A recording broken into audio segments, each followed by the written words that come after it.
Strimling is currently the mayor of Portland. Mayor Strimling previously served in the Maine State Senate for 6 years, representing Portland as the chair of Labor and Criminal Justice Committees. He also chaired Maine's Homeland Security Task Force.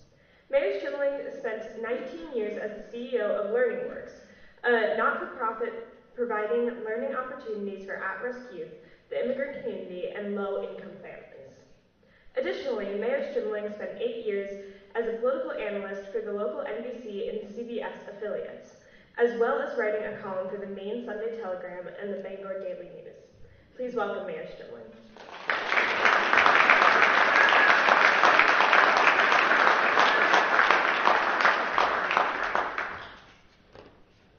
Thank you very much. I will disagree with you, Spencer, when you said you and Matt Gagnon want the same thing. Not even close, buddy. Spend a little time with Matt, you'll find out what he really wants, and I'm quite sure it's not yours. So, thank you for having me here today. I think I'm the final speaker, so I'm going to try to wrap this up as well as I can and try to find some ways to help maybe you find the hope that you're looking for. So I'm going to ask you to just think a little bit right now about what issue to you is most important, and I'm going to ask you to think about why and some personal story. I'm going to talk a little bit, and then I'm going to ask us to bring the lights up, and I'm going to ask a few people if they might share that. And then I can talk perhaps a little bit about why I think that's important. To give a hint of what that is, it's about how all of us can find our way to stay connected to how hard this work is. And for me, I think as you just heard in these beautiful stories, we all, when we go through this work, we have these moments that are brutal.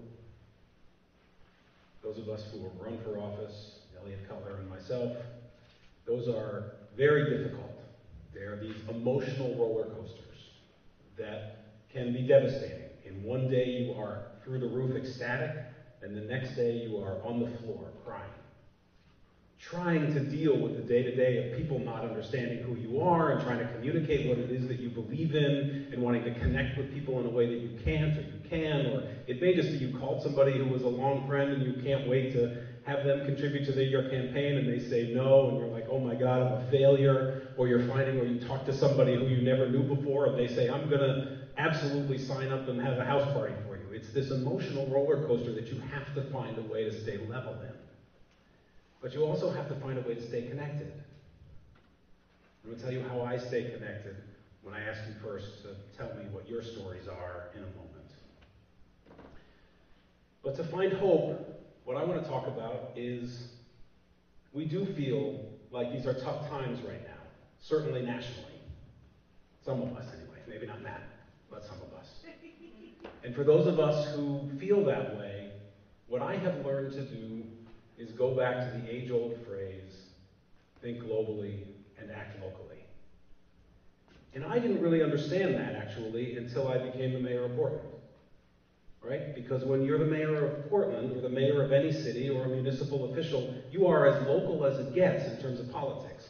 You walk down the street, and people will both yell at you and clap for you on the same block. They'll get in your face and tell you how bad a job you're doing, and they'll get in your face and tell you how great you're doing. Within the same block, every day.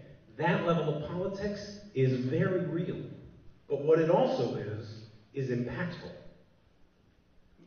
And I'm very proud of the fact in the first couple of years that I've been mayor, and really I would say in the last six years, since we created an elected mayor in Portland, which was a huge step towards a much better democracy that allows us to have that connection with our elected officials, that allows us to have a political leader that can carry a vision that you can tear down or build up.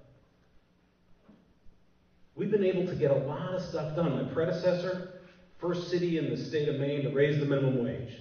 I believe that was a step towards us being able to do it statewide. Since I've been in office, we have been able to, as a council, as a city government, just this year, we put in place a tax and rent relief program for low-income seniors. We now require all businesses that get corporate welfare that they have to pay a livable wage. We are on the verge of banning the use of pesticides in the city.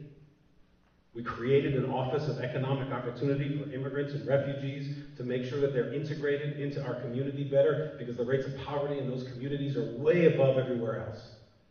And we know we need to target those communities to help them get connected to the jobs that we know are there. So it's been exciting. When you look at that and you say, wow, we've got some really interesting stuff. And going forward, the next two big goals that we're going to be focused on in the city of Portland, trying to achieve earned sick time for every worker in the city. Everybody who works in the city of Portland, I hope by next year, will receive paid time off to care for themselves or their family. And then we'll be the first city to do that in the state. And I also hope that we achieve universal pre-K. Right? These are the kind of things, we focus on these at the state level, we focus on them on the national level, and it's great. But it's so difficult. Even on the issue of sick time, I have heard from some, well, you know, the state should do that. Well, I agree.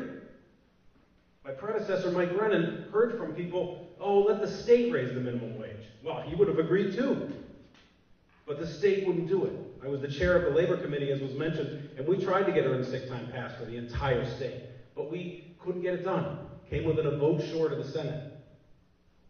And that was all Democrats. We ruled the roost, House, Senate, governor's office, and couldn't get it passed. But I think we can get it passed at the municipal level. And I would encourage you to take whatever it is that you've got, that you think you see at the national level that you want done, and go to your city council. Do you have universal pre-K in your town? In this town?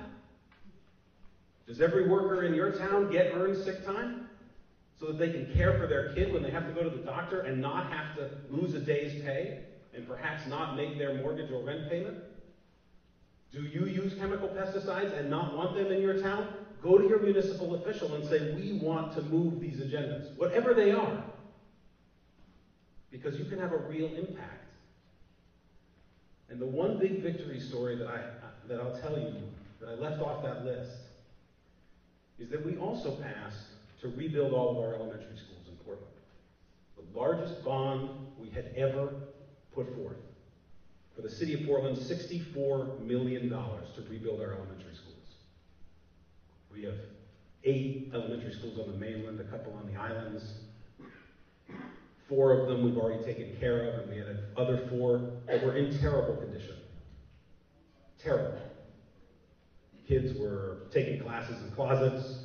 If you were in a wheelchair, you could not get to the 2nd floor. I had a parent whose child literally was at Longfellow. The father had a stroke at age 50, was in a wheelchair. His wife was at an event and looked at me one of those moments and said, Mayor Strimling, my husband cannot get in to see my teacher, my daughter's teacher, because that school is not handicapped accessible. You have to fix it.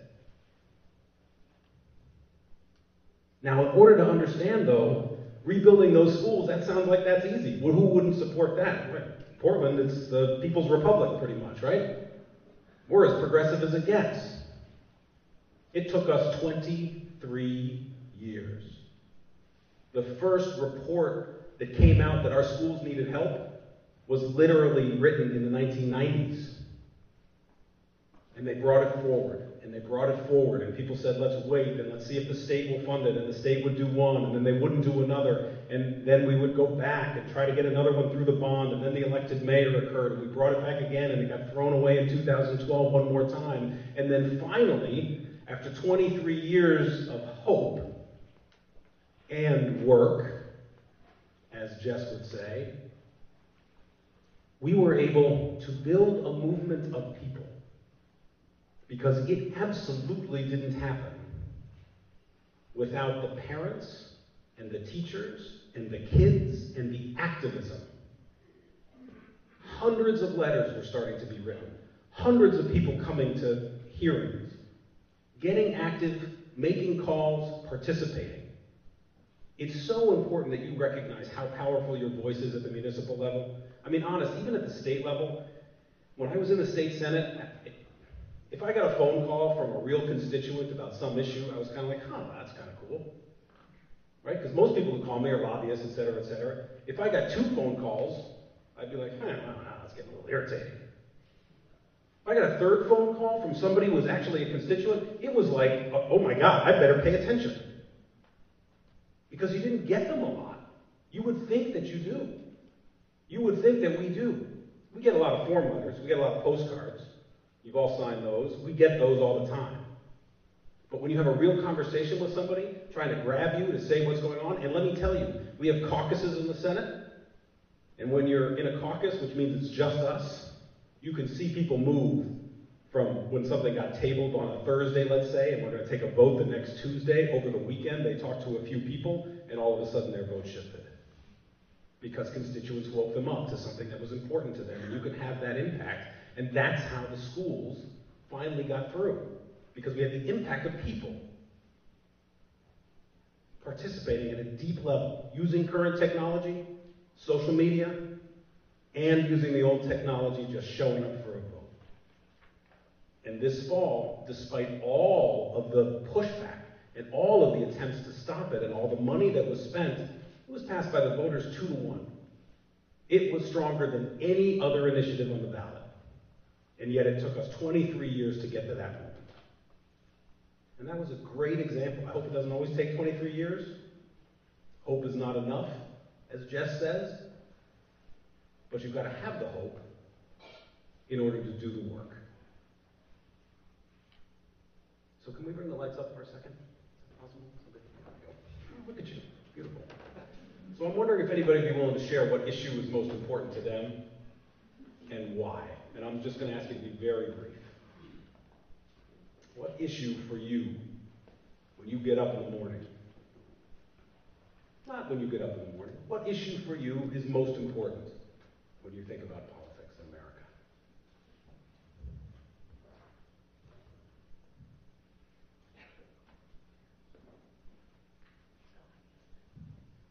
Affordable health care for everyone. And why is that? Affordable health care for everyone is what he said. Because they take care of people who can't afford health care, and it's not pretty. Do you have any personal connection to why that issue is important to you? That you're willing to share? Yes, the people who don't have access to health care are sicker than health care better and die. Good. What's another issue that's important to people? Yeah. Can I name 2? Okay. It's a tie for me. Yeah. Hunger and global warming. And can you tell me why on each of those? Me and friends and my kids, global warming, for sure. I want there to be a By the way, she said hunger. Can people hear her? No. Not so much. Would you mind standing up? I'm sorry. And then you can. Hunger and global warming is what she said. Okay. Global warming so that there's a planet for the next generation and beyond. And hunger because we live in a time of tremendous excess. And it hurts my heart that there's people who don't have enough when we have plenty for the rest of us. Great. Who else? I'm a member of the Maine Moms Demand Gun Sense, and I'm very happy that we were able to defeat 2 issues this year. The one on students at the University of Maine system schools to be able to carry concealed weapons on campus, and for kids under the age of 21 to be able to carry concealed weapons, also 18 to 20-year-olds. The issue that we're working on right now is encouraging more people, adults and grandmothers, to have gun locks on their locks in their homes. And we're hoping to reach out to schools to have PTO meetings where they encourage. I mean, we're a hunting state. A lot of people have hunters. A lot of people go out and shoot rabbits with pistols. That we should have gun locks on our guns so that our small children don't shoot each other over the fence. And can you tell me why guns is such an important issue to you? Believe it or not, on Facebook years ago, I started following the National Maine Moms Demand Gun Sense, and it just seemed like every week another child shot another child. And I was just horrified that that's never on the national news, but we are losing about a child a day in this country who shoots another child because they don't have gun locks and they have access to loaded pistols in the bedroom drawers and stuff. And that's, I mean, I Yep. just started following them, and then when in 2016, they started a group in Maine. I think it started in 15, I joined them in 16. And we did the background check, which we didn't succeed in this year. For those who follow this issue, there's a guy named Bill Harwood who heads up a lot of the gun initiatives from the gun control perspective. His best friend was killed by a handgun. Yeah. And for him, that's his story. He works for that group. He does, of course. Yes. One more person who can share an issue or a story behind it. Yep. If you wouldn't mind standing up, then people can hear you better. Homelessness for children and families, both immigrants and people that are locally. And I'm involved with 13 churches, interfaith, including a synagogue and a Muslim community, as well as Protestant and Catholics. And we are housing in our facilities 3 families right now of children and homeless. We call Family of Promise. Thank you. Thank you for that work. For those who don't know, in the city of Portland area tonight, there will be 1,000 kids who are not sleeping in their own beds. 1,000. And that's what I think is important for all of us to try to hang on to. For me, I ran this organization called Learning Works, work with at-risk kids, low-income families, immigrants, refugees. We use education as our path to try to help people find stability in their very unstable lives. And in that work, it's always hard, right? You can burn out easy every day. From my perspective, you're worried about everything from meeting payroll to have you been able to get somebody out of a homeless shelter. And when I was feeling down, I had to find moments to help me get back up, to go back to work every day. And that moment for me was a day when I went out to the Maine Youth Center. I went out to the Maine Youth Center, and there was this kid who was 14 years old who was behind bars. And she was terrified. And I looked at her, and I thought to myself, number one, what level of failure as a society have we achieved? There's a 14-year-old girl behind bars. There is no reason on the planet that a 14-year-old child should be in prison unless your society has failed. But I also looked at her and I said, you know what? If she can get up every morning, I can get up every morning. She helps me every morning. Whether I got to go out and knock on a door, or I got to go meet with the city councilor, whether I got to raise money, she gives me hope every morning. And I hope you find that for you, to stay connected to this work, because together we can think globally and act globally, and we'll achieve a lot. Thank you very much for your attention today. Thank you to Sam.